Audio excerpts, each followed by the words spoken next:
Hola, som el Marc i el Marco i us explicarem els compositors del barroc. Handel va ser un compositor alemany posteriorment nacionalitzat anglès, considerat una de les figures cumbre de la música del barroc.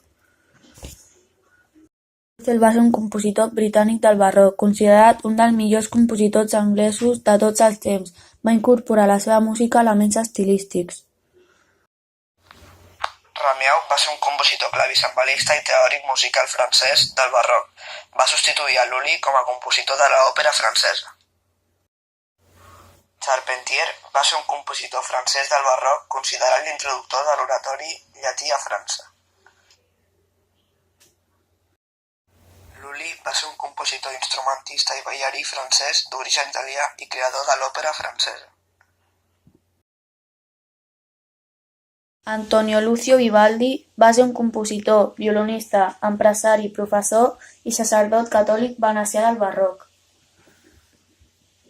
Monteverdi va ser un compositor, gambista i cantant italià. Va marcar la transició entre la tradició polifònica i madrigalista.